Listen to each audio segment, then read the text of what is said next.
আশা আকাঙ্ক্ষা It is hereby ordered. শেষ হইয়াও হইল না শেষ। একটা বিতর্ক বারবার উঠে আসছে, তবে এই বিতর্কটার সমাধান উইথিন এ সেকেন্ড এটা সম্ভব।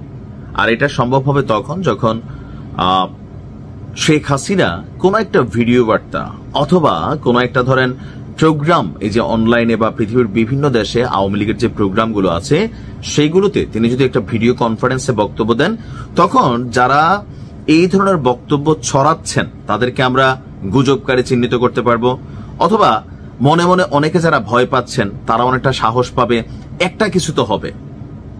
আজকে আবারও খবর আসছে যে সাবেক প্রধানমন্ত্রী শেখ হাসিনা তিনি মাইল্ড স্ট্রোক করেছেন। মাইল্ড স্ট্রোক মানে কি সেটাও বোঝাচ্ছি। মাইল্ড স্ট্রোক হলো এমন একটি অবস্থা যেখানে মস্তিষ্কে রক্ত সরবরাহ সাময়িকভাবে বাধাগ্রস্ত হয় এবং পরে আবার স্বাভাবিক অবস্থায় ফিরে আসে। এটি প্রায় বড় একটা স্ট্রোকের পূর্ব লক্ষণ হতে পারে, তাই এটাকে উপেক্ষা করা উচিত নয়। আর এর লক্ষণগুলোর মধ্যে আছে শরীরের এক পাশে হঠাৎ অসাড়তা বা দুর্বলতা, কথা বলতে বা বুঝতে সমস্যা, দৃষ্টি ঝাপসা, ভারসাম্য হারানো, জরুরি চিকিৎসা প্রয়োজন, কারণ এটি একটি বড় ধরনের স্ট্রোকের দিকে ধাবিত করবে। তো আব্দুর রহমান নামক একজন কি বলে যে সোশ্যাল মিডিয়া কন্টেন্ট ক্রিয়েটার অথবা যিনি বিভিন্ন মন্তব্য করেন, তো তিনি একটা স্ট্যাটাস দিয়েছেন যে শেখ হাসিনা হয়তো শারীরিকভাবে অক্ষম বা মৃত, তারপরেও তার ভয়েস ক্লোনিং করে বিভিন্ন অডিও বার্তা তৈরি করে ভারত তাকে রাজনৈতিকভাবে বাঁচিয়ে রাখার চেষ্টা করছিল। সেই খেলা সম্ভবত এখানেই ইতি। রায়ের তারপর লিখছে, আচ্ছা নেওয়া হয়েছে ওনাকে ইমার্জেন্সিতে, মাইল্ড স্ট্রোক করছেন তাকে নেওয়া হয়েছে ইমার্জেন্সিতে। এখন এই কথাটা আওয়ামী লীগের নেতাকর্মী যারা আছেন সবাই বলবেন যে গুজব। এটা এখন এই যে গুজবগুলো দেখেন, এই যে বনিয়ামিন যথেষ্ট মিথ্যা কথা বলে এই লোকটা। আমি মাঝে মাঝে আশ্চর্য হই, বনিয়ামিন আমার নিয়ে একটা ভিডিও বানাইছিল, তার তথ্য কতটুকু মিথ্যা এটা তো আমি নিজেই স্বীকার। সে আমারে তৎকালীন আওয়ামী লীগের সময় একটু জামাত টামাত অথবা একটু হুজুর অথবা ধরেন একটু আপনি যদি কোরআন হাদিস নিয়ে একটু কথা কইতেন, আপনার নিয়ে কিন্তু নানান ট্যাগিং হয়ে যেত। তো বনিয়ামিন বিচক্ষণ ক্যারেক্টার, কিন্তু সে ওই সময় আমার একটা ভিডিও বানাইছে। প্রথমত কোরিয়াতে আমি হুন্ডি ব্যবসা করি, তারপরে হচ্ছে কি জানি পাকিস্তানের কোন সংগঠন ওটার সাথে আমি জড়িত, ওই রকম করে সে কুরিয়ার এম্বাসির ইমেল অ্যাড্রেস দিছে আমার নামে রিপোর্ট করতে। তো আমার একটা লোম সিটছে বনিয়ামিনের এইসব কথায়, আপনি বুঝছেন। এই বনিয়ামিনের বিরুদ্ধে আমি একটা ভিডিও বানাইছিলাম। কেন বানাইছিলাম? বনিয়ামিনকে যারা একদম প্রথম থেকে চিনেন, আমাদের বাংলাদেশের হুজুরদের একটা সমস্যা আছে, এরা যারে রাম পায় তারে সাম মনে করে কিন্তু পিছনে পিছনে ঘুরা শুরু করে। বনিয়ামিনের প্রথম যে কন্টেন্ট ক্রিয়েটিং গুলা এগুলো অ্যান্টি ইসলামিক ছিল, তার প্রত্যেকটা কন্টেন্ট অশ্লীল ছিল, নোংরা ছিল। এখন তিনি সুন্দর কন্টেন্ট বানান, অনেক সুন্দর কাজ করেন, কিন্তু তার স্টারিংটা সারা বাংলাদেশের যারা ইসলাম মানা লোক ছিল তার বিপরীতে ছিল। এখন তার মধ্যে পরিবর্তন এসে আলহামদুলিল্লাহ, আমরা এটাকে পজিটিভ নিচ্ছি, খারাপ না। তো বনিয়ামিনও কিন্তু কয়েকদিন আগে বলছে, সে চ্যালেঞ্জ দিছে যে শেখ হাসিনা স্ট্রোক করছেন এবং কি তিনি যথেষ্ট অসুস্থ, সে দায়িত্ব নিয়ে বলছে। এখন ধরেন যারা বনিয়ামিনের ফলোয়ার আছে তারাও বিশ্বাস করতেছে, আওয়ামী লীগের নেতাকর্মীরা বিশ্বাস করতেছে না, কারো কারোর মধ্যে টেনশন হচ্ছে। এই যে টোটাল জিনিসটা বারবার কেন হচ্ছে, গেল 14-15 মাসে শেখ হাসিনা একবারের জন্য কোনো ভিডিও কনফারেন্সে আসেন নাই। এখন যদি একটা তিনি ভিডিও বার্তাও দেন, তো সেটাতেও কি হবে জানেন, বলবো যে এটাও এআই দ্বারা তৈরি। প্রকৃতপক্ষে দিলেও মনে হবে এআই দ্বারা তৈরি।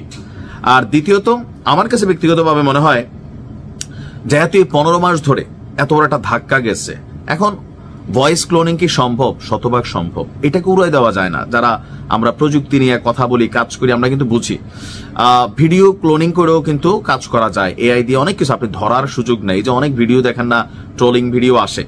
তো এরকম যখন একটা কিছু তৈরি হয়, পারসেপশন তৈরি হয়, সেই ক্ষেত্রে শেখ হাসিনার উচিত বা আওয়ামী লীগের উচিত, শেখ হাসিনার কোন একটা প্রোগ্রাম কনফারেন্স যখন তিনি বিভিন্ন জায়গায় যাচ্ছেন, নেতাকর্মীদের কোনো একটা ছবি ফুটেজ ভিডিও কিন্তু প্রকাশনে, যার কারণে এই আব্দুর রহমানরা বা কখনো বনিয়ামিনরা যখন এই ধরনের স্ট্যাটাস দেন, এটা সপক্ষে একটা ন্যারেটিভ তৈরি হয় যে হয়তো বা আসলেই মনে হয়, কারণ এআই এর যুগ, মনে হয় ডাবিং করে তৈরি করা হচ্ছে, ক্লোনিং করে তৈরি করা হচ্ছে, আসলেই মনে হয় অসুস্থ।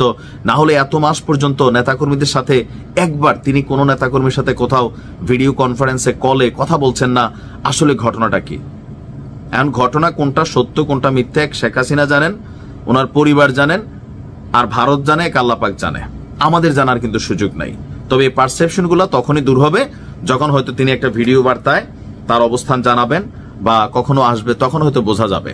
তবে এই মুহূর্তে বিষয়গুলোকে 50-50 নেওয়া যায়, 50-50। হ্যাঁ, এরকম হইতেও পারে, এত বড় ঘটনা ঘটছে, একটা মানসিক চাপ ছিল, স্ট্রোক করা খুবই স্বাভাবিক। আবার যে না, তিনি কি বলা হয় যে যথেষ্ট শারীরিকভাবে ওনার গলার আওয়াজ শুনলেই তো মনে হয় যে এখন ওনার 80-র কাছাকাছি বয়স। আমরা মা শাশিরা কথা বলে কই আসো, এরকম দাদিরা কথা কেনা, ওনার ভয়েস টোন শুনছেন, ডক্টর ইউনুসরে নিয়ে চুবাবে এখনো বলে যে ওরে আমি ফাঁসি দেবো।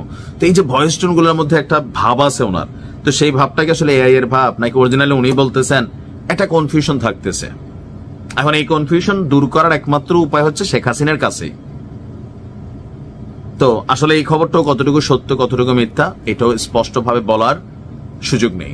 জাতি হিসেবে বাঙালি কখনো ভালোটা শিখে না, খারাপটাই শিখে। ধরেন আমি আজকে যেটা সমালোচনা করতেছি, কালকে হয়তো আমি ওই জায়গাতে বসলে আমি হয়তো একই কাজ করব, আমাকে নিয়ে আরেকজন সমালোচনা করবে, তারপর সেও একই কাজ করবে। আমার কি পানিশমেন্ট হইলো নাকি আমি রিওয়ার্ড পাইলাম, ডাজন্ট ফ্যাক্ট। বাংলাদেশের প্রধান রাজনৈতিক দলগুলো সবসময় একে অন্যকে ভাঙার চেষ্টা করে, জনগণের সামনে একজন আরেকজনকে ধরেন মানে বক্তব্যের মাধ্যমে খারাপ বানানোর চেষ্টা করে। এটার একটা প্র্যাকটিস এবং আলাদা ক্লাস মনে হয় নিজেদের মধ্যে, যে দেখো আমার দলের অমুক নেতা, তুমি বিপরীত দলের সর্বোচ্চ নেতার নিয়ে কতটুকু গালি দিতে পারবা, কতটুকু বানায় বানায় কথা বলতে পারবা। এগুলা কিন্তু বাংলাদেশের ইতিহাস, আমরা এভাবেই চলতেছি রাজনৈতিকভাবে। কিন্তু সকল কিছুর মধ্যে একটা জিনিস কমন, এটা হচ্ছে পরিবারতন্ত্র। আজকের দিনে বিএনপিকে ভাঙার জন্য আওয়ামী লীগ সরকার অনেক চেষ্টা করছে, বিকল্প বিএনপি হিসাবে অনেককে এখানে একটা টিম তৈরি করার চেষ্টা করছে, অনেক প্রলোভন দেখানো হয়েছে, অনেকে প্রলোভনে পাও দিছিলেন, আজকে তাদেরকে খুঁজে পাওয়া যাচ্ছে না। কারণ দিন শেষে বিএনপি মানেই শহীদ প্রেসিডেন্ট জিয়াউর রহমান, তারেক জিয়া, বেগম খালেদা জিয়া, বা পরবর্তী সময় ওনাদের জেনারেশন হবে। তদ্রুপ আওয়ামী লীগ মানে বঙ্গবন্ধু শেখ মুজিবুর রহমান, শেখ হাসিনা, শেখ রেহানা বা পুতুল জয় যারা আছেন তারা। এখন এমনটা কি সম্ভব যে ধরেন একটা আওয়ামী লীগ তৈরি হবে আর এটার মধ্যে শেখ হাসিনাকে বাদ দিয়া, শেখ পরিবারকে বাদ দিয়া, নতুন ভিন্ন কিছু ক্লিন ইমেজের মানুষদেরকে দিয়ে আওয়ামী লীগের ভবিষ্যৎ নেতৃত্ব নির্ধারণ করা হবে?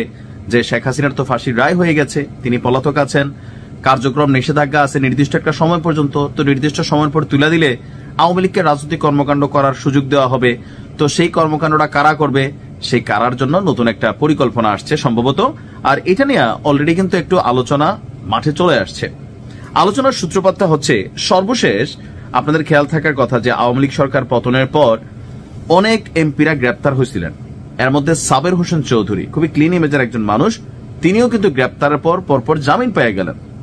এরপরে আপনার সম্প্রতি তার বাসায় ইউরোপীয় ইউনিয়নভুক্ত 3টি দেশের রাষ্ট্রদূতদের একটা গোপন বৈঠক চলছিল, সেইখান থেকে আলোচনাটা সামনে আসে। আরেকজন হচ্ছেন আমাদের শিরিন শারমিন চৌধুরী, তিনি আওয়ামী লীগের সম্ভাব্য সাধারণ সম্পাদক হিসাবে আপনার কি বলা হয় যে সম্ভাব্য সাধারণ সম্পাদক হিসাবে সাবের চৌধুরী ওনার নাম আছে, আর নাম আছে আমাদের আলোচিত নেত্রী নারায়ণগঞ্জের সাবেক মেয়র সেলিনা হায়াত আইভির নাম। যদিও সে আইভি এখনো জেলে আছেন, তার কয়েকটা মামলায় জামিন হওয়ার পরেও আবার নতুন করে কয়েকটা মামলা তাকে অ্যারেস্ট করা হয়েছে। নিষিদ্ধ আওয়ামী লীগের ভবিষ্যৎ নেতৃত্বের আলোচনায় প্রথমে আসছে সাবেক স্পিকার শিরিন চৌধুরীর নাম। সাবের হোসেন চৌধুরী চয়েস 3। আচ্ছা, ওনার নাম কেন আসছে? 24-এর 5ই আগস্টের পর ওনাকে প্রকাশ্যে কোথাও দেখা যায়নি, তবে সূত্র বলছে তিনি সরকারের নজরদারির মধ্যে আছেন এবং তিনি বিদ্যমান সংবিধান মতে পরবর্তী সরকারের জন্য যারাই পাশ করুক তাদেরকে নির্বাচিত যারা হবেন ওই সকল সংসদ সদস্যদের শপথ পড়াতে তাকে দরকার লাগতে পারে, যার কারণে তিনি বাংলাদেশে আছেন, নজরদারিতে আছেন। আর এখন যেহেতু তারা ক্ষমতায় নাই, তো আলোচনায় তো আর থাকার সুযোগ নাই, বা এখন চুপচাপ থাকাটাই ওনাদের জন্য শ্রেয় বা আছেন। তো এখন যতটুকু এগুলা কারা, এখন এই যে 3টা নাম আসছে, এই 3টা নামের মধ্যে গুরুত্বপূর্ণ অংশটা নিয়ে আসছে কারা, যে রাজনৈতিক বিশ্লেষকরা। এখন কারাই রাজনৈতিক বিশ্লেষক? এই দেশের রাজনৈতিক বিশ্লেষকদেরও একটা দল প্রীতি আছে। রাজনৈতিক বিশ্লেষকরা মনে করেন আওয়ামী লীগকে টিকে থাকতে হলে আওয়ামী লীগকে অতীতের ভুল স্বীকার করে নতুন এবং পরিষ্কার ভাবমূর্তির নেতৃত্ব গড়ে তুলতে হবে। প্রথম অংশটা জনগণ খাবে, যে ভুল স্বীকার করতে হবে। অবশ্যই মানুষ মাত্র ভুল, দলমাত্র ভুল করছে, যেটা সাজা হওয়ার সেটা সাজা হবে। আর সার্বিকভাবে গেল 17 বছর যে সকল অন্যায় হয়েছে, জুলুম হয়েছে, সেগুলোর জন্য ক্ষমা চাইতে হবে। এটা কিন্তু বাস্তব। আওয়ামী লীগের নেতা কর্মীদের যারা মানে ডাইহার্ড ফ্যান ফলোয়ার আছেন, কর্মী আছেন, তারা এটা মনে না করলেও জনগণের একটা বড় অংশ কিন্তু এটা মনে করে, দলমত নির্বিশেষে। তবে দ্বিতীয় অংশটা যেটা, যে পরিষ্কার ভাবমূর্তির নেতৃত্ব গড়ে তুলতে হবে। এখন এটা যদি হয় দলটির মূল নেতৃত্ব, তাইলে হবে ঝামেলা। বাকি সবগুলাতে পরিষ্কার পরিবর্তন আসতে পারে, কিন্তু শেখ পরিবারকে বাদ দিয়া আওয়ামী লীগের রাজনীতি এই দেশে কেউ করবে না। আর যারা করতে চাইবে বিএনপির মতন, বিএনপিতে তখন যে দুই নাম নিলাম না, আপনারা জানেন যে বাঘা বাঘা বিএনপির এক সময় লোক ছিলেন। 111-এর সময় কিন্তু এই খেলা হয়েছে, কিন্তু দিন শেষে তারাই কিন্তু বাদ হয়ে যায়, বয়কট হয়ে যায়, পালাই থাকতে হয়। যেটা মূল বিএনপি সেটা ঠিক আছে। সো আওয়ামী লীগের ক্ষেত্রে আমার মনে হয় যে এখানে যাদের নাম বলা হয়েছে তাদেরকে আওয়ামী লীগের নেতা কর্মীরা ভালোবাসবে, তাদেরকে সাপোর্ট করবে, কিন্তু যতক্ষণ তারা শেখ হাসিনার আন্ডারের লোক, এর বাহিরে গিয়ে আওয়ামী লীগকে বিভাজন করা অথবা নেতৃত্বে যাওয়া, এইটা কেউ মানবে না। আর ওই আওয়ামী লীগ টিকবেও না। আর বিএনপিরও দেখেন, জাতীয় পার্টিরও দেখেন, পরিবারতান্ত্রিক যে রাজনীতিগুলা, জামাত শুধু এই ক্ষেত্রে ব্যতিক্রম। জামাতের নেতৃত্বে কে আছেন ফ্যাক্ট না, তারা একটা ইউনিট হিসেবে কাজ করে, কিন্তু অন্যান্য রাজনৈতিক দলগুলোর মধ্যে এই ইউনিট নাই। উদাহরণ দেখুন, সারা বাংলাদেশে বিএনপির মনোনয়ন নিয়ে কত কিছু হচ্ছে, জামাতের গুলো নিয়ে খুব বেশি হচ্ছে না। এখানে খুব সহজে কেউ প্রার্থী হিসেবে দাঁড়ায় না, তারা তাদের চেইন অফ কমান্ড ঠিক রাখে। কিন্তু বাকি রাজনৈতিক দলগুলো এগুলো পরিবারতন্ত্রের মধ্যেই চলে। সো যে 3জন নেতৃত্বের নাম আসছে, আমার মনে হয় না যে ওনাদের দিয়া আসলে আওয়ামী লীগকে রিফর্ম করানো যাবে।